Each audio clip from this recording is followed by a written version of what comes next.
Doctor BR Ambedkar Konaseema జిల్లా కొత్తపేట నియోజకవర్గం ఆత్రేయపురం గ్రామంలో తెలుగుదేశం పార్టీ జాతీయ ప్రధాన కార్యదర్శి నారా లోకేష్ చేపట్టిన యువగలం పాదయాత్ర 200 రోజులకు చేరుకున్న సందర్భంగా కొత్తపేట నియోజకవర్గం ఆత్రేయపురం గ్రామంలో ఇన్ఛార్జ్ బండారు సత్యానందరావు ఆధ్వర్యంలో సంఘీభావ పాదయాత్ర నిర్వహించారు. ఈ సందర్భంగా సత్యానందరావు మాట్లాడుతూ జగన్ ప్రభుత్వంలో ఇబ్బందులు పడుతున్న రాష్ట్ర ప్రజలకు భరోసా ఇచ్చేందుకు చేపట్టినటువంటి యువగలం పాదయాత్ర దిగ్విజయంగా 200 రోజులు పూర్తి చేసుకున్నందుకు లోకేష్ కు శుభాకాంక్షలు తెలియజేశారు. మాట్లాడడానికి మైక్ లేకుండా చేసిన ప్రజాగలమై తన గలాన్ని లోకేష్ వినిపించారని, నిలబడడానికి స్టూల్ లేకుండా చేసిన రాష్ట్ర ప్రజల యువగలం యాత్రను తన భుజాలపై మోస్తున్నారని అన్నారు. ఈ కార్యక్రమంలో రాష్ట్ర తెలుగు రైతు ప్రధాన కార్యదర్శి ఆకుల రామకృష్ణ, నియోజకవర్గ పరిశీలకులు వాసిరెడ్డి రాంబాబు, తెలుగుదేశం పార్టీ నాయకులు, కార్యకర్తలు తదితరులు పాల్గొన్నారు.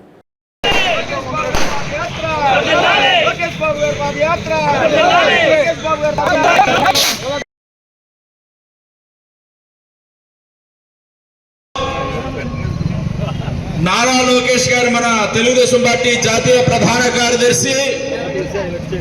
యువగలం పాదయాత్ర కుప్పంలో ప్రారంభించి నేడు పశ్చిమ గోదావరి జిల్లాలో 200 రోజులు పూర్తి చేసుకుంటున్న శుభ సందర్భంలో వారికి మద్దతుగా సంఘీభావంగా నేడు ఆత్రేయపురం గ్రామంలో యువగలం పాదయాత్ర కొత్తపేట నియోజకవర్గ తెలుగుదేశం పార్టీ తరఫున చేపట్టిన సందర్భంలో అందరికీ కూడా పాల్గొన్న ప్రతి ఒక్కరికి కూడా నా హృదయపూర్వక అభినందనలు, నమస్కారాలు తెలియజేసుకుంటూ ఉన్నాను. మరి ఆనాడు లోకేష్ బాబు గారు యువగలం పాదయాత్ర ప్రారంభించి దగ్గర 2700 కిలోమీటర్లు 200 రోజుల పాటు ఎన్నో అడ్డంకులు అవాంతరాలు అధిగమిస్తూ 15 జిల్లాల్లో 77 నియోజకవర్గాల్లో పర్యటన పూర్తి చేసుకుంటున్న శుభ సందర్భంలో వారికి హృదయపూర్వక శుభాకాంక్షలు తెలియజేస్తా ఉన్నాను. లోకేష్ బాబు గారు ఏ విధంగా పాదయాత్ర చేస్తారు, ఇది నిజమేనా అని మాట్లాడిన వారి యొక్క మాటలను పటాపంచలు చేస్తూ మొక్కవోని విశ్వాసంతో పట్టుదలతో ఈ ప్రభుత్వం జగన్మోహన్ రెడ్డి గారి ప్రభుత్వం ఎన్నో అడ్డంకులు కల్పిస్తూ మైకు లాక్కున్నా వేదిక ఇవ్వకుండా స్టూల్ మీద నిలబడి మాట్లాడనివ్వకుండా పర్యటన జరగకుండా అనేక రకాల ఇబ్బందులు కల్పించారు. అయినా లెక్క చేయకుండా ఎండనక వాననక మండు వేసవిలో సైతం ఎక్కడా కూడా వెనకడికి వేయకుండా దిగ్విజయంగా ఆయన జైత్రయాత్ర యువగలాన్ని నిర్వహించుకుంటూ ప్రజలతో మమేకవుతూ ప్రజా సమస్యలు తెలుసుకుంటూ ప్రజల్ని చైతన్యవంతం పరుస్తూ ఈ ప్రభుత్వాన్ని నిలదీస్తూ ఆ సమస్యల పరిష్కారానికి భవిష్యత్తులో తెలుగుదేశం ప్రభుత్వం వచ్చిన తర్వాత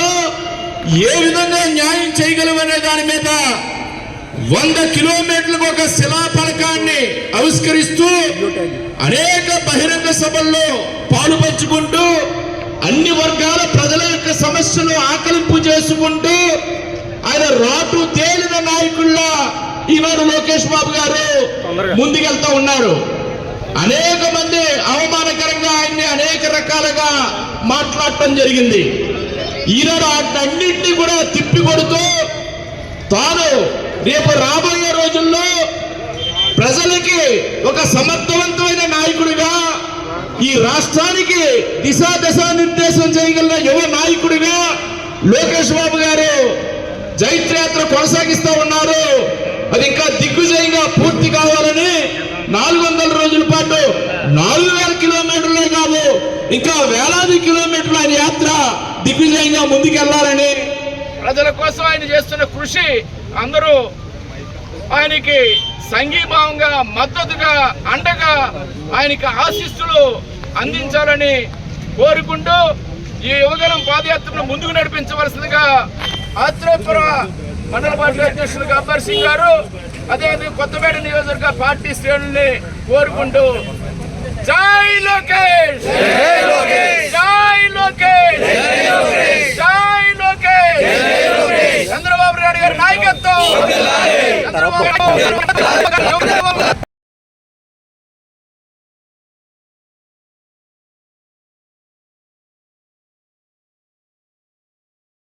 గొంతెత్తి యువగలం ముందుకు సాగుతూ ఉంది. ఎక్కడికక్కడ ఈ ప్రభుత్వం చేస్తున్నటువంటి అరాచక పాలన మీద, ప్రజలు ఎదుర్కొంటున్నటువంటి ఇబ్బందుల మీద